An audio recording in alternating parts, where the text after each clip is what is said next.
como o foco da aula é a vancomicina, então eu já adiantei para vocês que ela é um fármaco que depende da área sobre a curva. E a vancomicina é um antibiótico glicopeptídeo utilizado para as bactérias, para tratamento de bactérias gram-positivas, com uma indicação principal para os estafiloauros que são resistentes à oxacilina.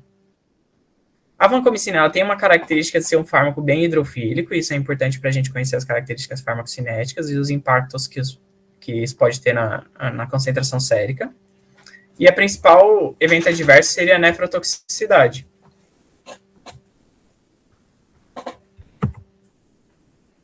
Cada fármaco antimicrobiano, ele tem um dos parâmetros que melhor representa a sua efetividade. Então, com certeza, sempre que tem um antimicrobiano novo, por exemplo, você pode ir lá pesquisar qual que é o melhor índice que representa esse antimicrobiano. Se eu quiser, por exemplo, saber qual é o índice que representa a eficácia do ciprofloxacino, eu buscar nas bases de dados, eu vou encontrar que com certeza é um desses três. Ou o fármaco é tempo dependente, ou o fármaco é pico dependente, ou o fármaco é a área sobre a curva dependente da eficácia. Para a vancomicina, é estudado que o melhor parâmetro que se correlaciona diretamente com a eficácia é a área sobre a curva. Então, a gente entende que quando a gente otimiza a área sobre a curva da concentração pelo tempo na utilização da vancomicina, a gente também otimiza a eficácia antimicrobiana.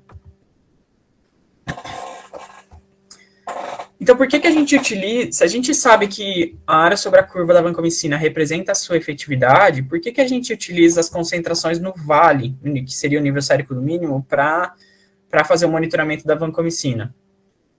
Tem uma explicação, de certa forma, matemática, uma explicação numérica, né? Que eu trouxe o exemplo, aqui, por exemplo, se a gente tiver esse gráfico de concentração pelo tempo, né? Uma administração aqui, por exemplo, de 12 em 12 horas, e aí essa primeira administração aqui seria 12 horas, depois aqui 24.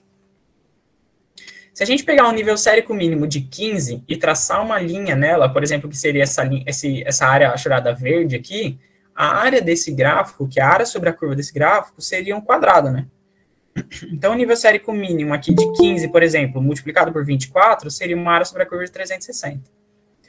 O nível sérico mínimo aqui de 20, por exemplo, seria uma área sobre a curva mínima aqui de 480. 24 vezes 20. Só que esse cálculo simplório, ele ignora tudo que tem aqui para cima do quadrado, né? Então, toda essa parte de exposição e decaimento inicial do fármaco, ela é ignorada nessa conta. Porém, quando surgiram os primeiros estudos de monitoramento e eficácia de vancomicina, mostrou que o nível sérico do vale, ele tem uma certa relação com a área sobre a curva. Quanto maior o vale, maior a área sobre a curva. Isso é óbvio, a gente olhando aqui a imagem, né? Quanto maior o vale, maior vai ser essa área em verde, né? E maior vai ser a área sobre a curva. E é por isso também que hoje a gente utiliza o nível sérico do vale entre 15 e 20. Porque entre 15 e 20 a gente chega numa área sobre a curva aqui de aproximadamente 360 a 480. E a gente sabe que a vancomicina ela tem a maior eficácia quando a área sobre a curva atinge 400 vezes maior que o MIC. Um valor numérico 400 vezes maior que o MIC. Então, níveis séricos de vale entre 15 e 20, eles se relacionam aproximadamente com uma área sobre a curva de aproximadamente 400. Por isso que a gente utiliza o nível sérico do vale. A partir de toda essa correlação matemática que a gente tem o primeiro guideline internacional de monitoramento de vancomicina que foi divulgado em 2009 pela IDSA, recomendando, então, que a gente faça o monitoramento dos níveis séricos de vancomicina, para que a gente garanta a eficácia e reduza a toxicidade, sugerindo que a gente faça o monitoramento do nível sérico do vale, e mantenha esse nível sérico do vale em valores entre 15 e 20, que isso seria o correspondente à área sobre a curva de aproximadamente 400. Depois que saiu esse guideline de 2009, diversos hospitais passaram a utilizar o monitoramento do nível sérico da vanco, né, e hoje em dia vários hospitais têm os kits de imunoensaio, que facilita bastante laboratorialmente, né, e passaram, então, a monitorar os pacientes que usam vanco utilizando o nível sérico do vale. E aqui, esse é um exemplo, por exemplo, de um paciente que estava utilizando o vanco e tem um monitoramento sérico ali praticamente diário, e aí a gente faz o acompanhamento do nível sérico com o objetivo de manter ali entre 15 e 20. Para os hospitais que fazem nível sérico ainda, que ainda monitoram a vancomicina pelo nível sérico do Vale, eu acho que é bem importante a gente ter uma ferramenta eletrônica e uma ferramenta que se conecta com o sistema hospitalar para monitorar esses níveis séricos, para que a gente tenha alertas quando o nível sérico está acima de 20 e a gente evite mais superexposição do paciente, né? E também para a gente evitar os níveis séricos abaixo de 10, abaixo de 15, que seriam níveis subterapêuticos. Então, quando a gente fala em nível sérico do Vale, a gente avalia a medida pontual do nível sérico da vancomicina no paciente.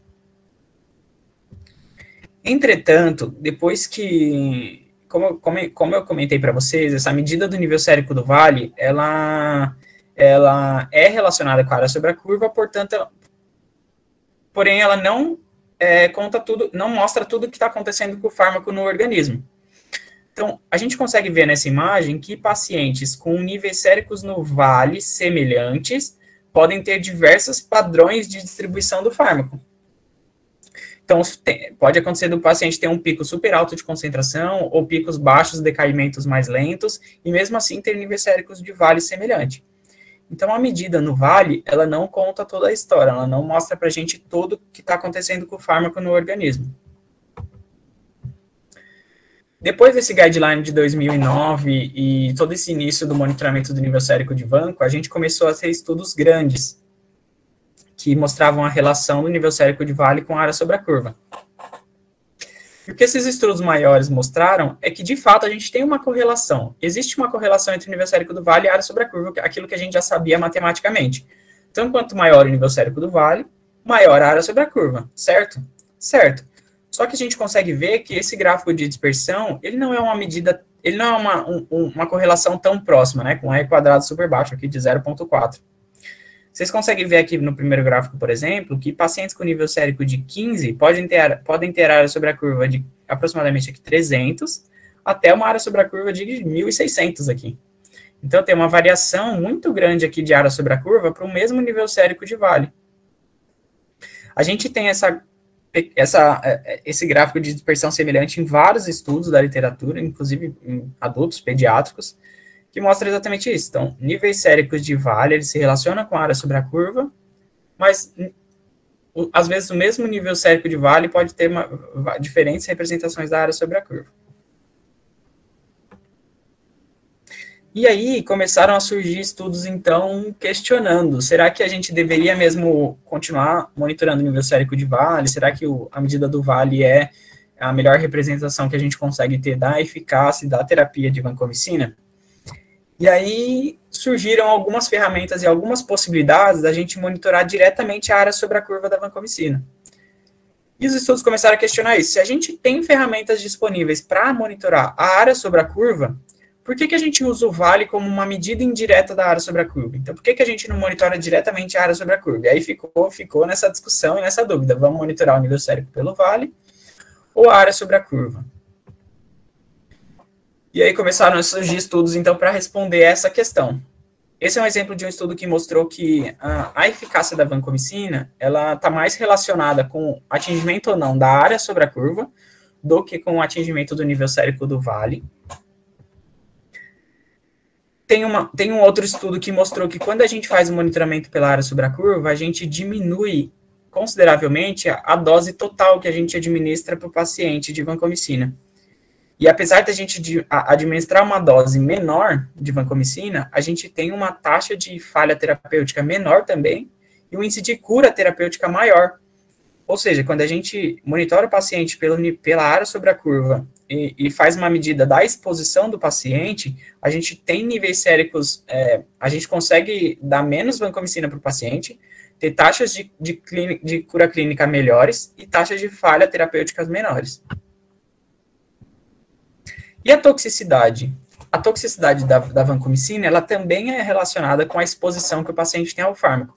Então, quanto mais o paciente é exposto à vancomicina, maior o risco que ele tem de desenvolver uma nefrotoxicidade. E como a exposição do paciente é matematicamente mostrada pela área sobre a curva, tem estudos mostrando que quanto maior a área sobre a curva, maior o risco de nefrotoxicidade. A gente consegue ver nesse gráfico que áreas sobre a curva de até 500 aqui, por exemplo, tem níveis de toxicidade semelhante. Quando a gente ultrapassa dos 600, 650 aqui, a gente já começa a ter níveis de incidência de nefrotoxicidade bem maiores.